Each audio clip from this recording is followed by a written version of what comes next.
The turn of the millennium back in the year 2000 has meant a lot of different things to different people. Looking back on that time, some see it as the beginning of popular culture as we know it today. Digital media taking the upper hand over its analog ancestors, the internet breaking out of the humble walled garden of AOL to become a ubiquitous presence in everyone's lives, entertainment turning steadily more topical, experimental, and mimetic with every year that passed after the 1990s. Others look back on that time and see the end of an era of relative peace, during which the roots of today's troubled social landscape began to grow. The Y2K hysteria, which revealed an increasing general fear of technology and society's dependence on it, religious nuts predicting the end of the world, a controversial election followed by one of the most embattled presidencies in American history, and some people just see it as the last time The Simpsons was ever worth watching. But I can tell you that back in the actual year 2000 itself, I was feeling pretty optimistic and looking forward to what was coming, and I think the reason is pretty obvious. Video games. The year 2000 coincides almost exactly with the peak of early 3D, or what you might call low-poly game design. At the beginning of the year, you had Rayman 2 and Crazy Taxi on multiple platforms. In February, Maxis released The Sims, and the next month, Kirby 64 released. A month later, The Legend of Zelda Majora's Mask. 2 months after that, Deus Ex and Jet Set Radio. In August, you had Chrono Cross, and in September, Tony Hawk's Pro Skater 2. Then, at the end of the year, Shenmue, Final Fantasy IX, and Banjo-Tooie. Now, I didn't play all of these games, although I did play more than you might think. For example, I didn't have a PlayStation growing up, but my friends did. More importantly, I kept hearing about all these amazing games coming out, and I couldn't wait for each new month to go by and bring with it some incredible new experience. And despite all this, Paper Mario still took me completely by surprise when I first played it in mid-2001. Apart from Pokemon Blue, this was the first time I had ever experienced a role-playing game, and I think we can all agree that Pokemon was far from a typical RPG. At the time, ideas like turn-based combat and experience points were still fresh enough in my mind that I don't think I noticed just how unique Paper Mario's take on them was. But what I did notice was its abundant personality, stylish presentation, and immediately endearing sense of humor. I had played most of the mainline entries in the Super Mario Bros. Series before this, as well as Yoshi's Island, which up to that point had been possibly my favorite game of all time. But none of these games really sold the world they took place in the way that Paper Mario did, partly because their linear, level-by-level structure meant the potential to explore was very limited. These games weren't bare bones in terms of art design and character, not at all, but they were still lean, very focused on platforming and enemy encounters, with no room for goofing around. There was a lot of fat trimmed off, design-wise. Now, flavor text basically is fat from a design perspective, so the Mario series had never really featured flavor text to any considerable extent before. At most, you got a few signs in Super Mario 64 with silly warnings on them, and Toad saying stuff like, "Gee, Bowser sure is evil. He stepped on me and made me sad. By the way, have you seen Princess Peach? She's stuck in a wall." In fact, Toad is an excellent place to start with in discussing what makes Paper Mario so special. In Super Mario 64, along with most Mario games prior to the year 2000, Toad is just Toad. You know, he's really short, he wears a mushroom on his head, and he's kind of helpful to Mario when he shows up. I mean, in terms of overall story relevance, he's somewhere between a minor NPC and a piece of cardboard with a smiley face drawn on it. It's actually hard to tell in Super Mario 64 if you're running into a bunch of different Toads, or just the same one who keeps popping up in different places. In Paper Mario, on the other hand, even though there's an entire town full of Toads, 2 guesses what they call it, there's no mistaking one Toad for another. Every single one is unique in some way, whether it's appearance, dialogue, or... You know, to explain what the third thing is, I should probably start from the beginning of the game and work up to it. So Paper Mario begins with Mario going to a party at Princess Peach's castle, which gets interrupted when Bowser comes blasting in with a stolen magical wand that has the power to grant wishes. He then uses the Star Rod to make himself invincible and lift Peach's entire castle up into space, at the same time wiping the floor with Mario's face and then tossing him out the window to fall to his death. I know what you're thinking. Short game, right? But actually, Mario doesn't die. He just lands in the middle of a forest far away from civilization. And as he lies there, just chilling, he's visited by an astral projection of the Star Spirits who were kidnapped and imprisoned by Bowser after he stole the Star Rod. They use the small amount of magic power they have left to revive Mario, who then gets found and dragged back to safety by a little red Goomba girl, seen here. Then, after receiving another message from the Star Spirits telling him to go to Shooting Star Summit, where they'll tell him how he can defeat Bowser, Mario wakes up, and the first thing he sees... is a toad. But the toad tells him that he's in a place called Goomba Village, and the only other people who live here are an extended family of Goombas. Goompapa, a Goomba with serious dad energy and a fantastic mustache, although for some reason as a kid I always thought it was just a very large, worried-looking mouth. Goommama, who is basically just there. Their parents, Goompa and Goomma, and their children, Goombaria, who's the one who found Mario unconscious in the woods, and this kid, Goombario, who is basically the Goomba equivalent of me when I was 9 years old. You know how I sometimes use the phrase fun fact in my videos? Like I think I'm a cereal box or something? Well, you should have seen me as a little kid. I was unstoppable with the fun facts. If you sat next to me at lunch, you were in serious danger of losing an eardrum. I may not have always done my homework, but I would read incessantly, and I was always on the lookout for trivia that I could repeat to friends, family, and anybody else who would listen. This is also essentially the role that Goombario plays in Paper Mario. He's a walking, talking encyclopedia of inside information and obscure backstories who seems to have met practically half of the people in the entire world and forms very strong opinions about everybody else within seconds of meeting them for the first time. Goombario is the first of 8 partners who team up with Mario and fight alongside him over the course of Paper Mario's story. Unlike the other partners, Goombario has a special power, which is activated by pressing C down. And Goombario's special ability is literally to create flavor text. It's called Tattle, and every time you use it, Goombario will make an observation about whichever character you're standing next to. Or, if you're not standing next to anybody, he'll discuss the room you're in. This is the third thing I was talking about earlier that distinguishes the toads from each other.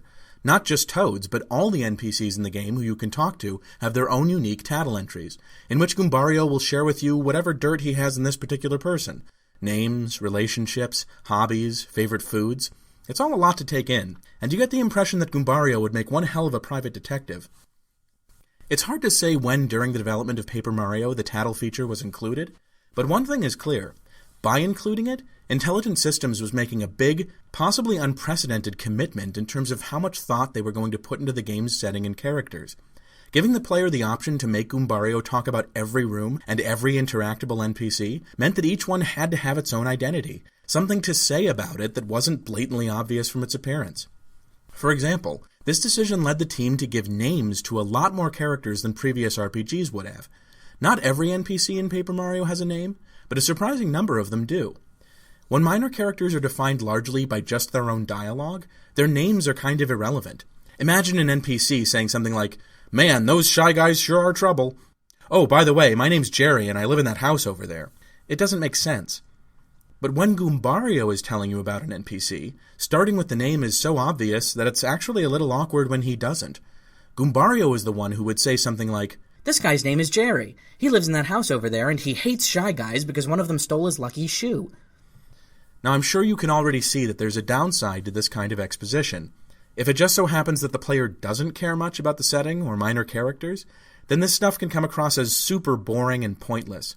It's a blatant violation of the idea that characters should express themselves through the way they act, rather than being defined by what other characters say about them. A good example of doing this kind of thing wrong is Fi from Skyward Sword, who will pummel you with exposition, often unwelcome, about minor characters and plot points and puzzle solutions whenever the game feels like it. But that's exactly the point. In the case of Skyward Sword, the game makes you read this crap.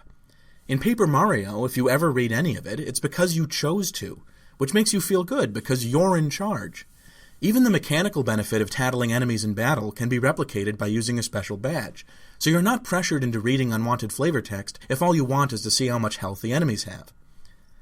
In my opinion, the original Tattle system is a practically ideal way of making flavor text available without pushing the player to experience it. The version that's in the Thousand Year Door includes a Tattle log that you can read at any time, but one side effect of this is that completionist players might be tempted to tattle enemies right away just to check that box off. They might be motivated more by the desire to see numbers go up than the actual flavor text itself. By systematizing it like this, the game actually takes away a little of the spontaneous fun that the original had. The original Paper Mario treats Tattles more like a kind of alt text for the character. You can hear what they have to say, and then compare it with what Goombario has to say about them. And the point isn't to fill up a virtual encyclopedia, it's just to learn more about the characters. Tattling is a feature that's only present in the first 3 Paper Mario games. It's not called Tattle in Super Paper Mario, but Tippy serves a very similar function when you use the pointer on NPCs. And to be honest, I think the series lost something vital when it went away. For all that Sticker Star, Color Splash, and the Origami King are funny and colorful games with a lot of personality, it's obvious that the team doesn't care about little backstory details the way they used to. When people talk about being disappointed in the design of modern Paper Mario games, the cookie-cutter NPCs who all have to look the same, the rehashed themes and level concepts, the refusal to introduce new races or give Mario proper partners again like the series used to me it all revolves around the fact that these newer entries are plot-focused rather than setting-focused. Putting all these little details in would just be a distraction from the action.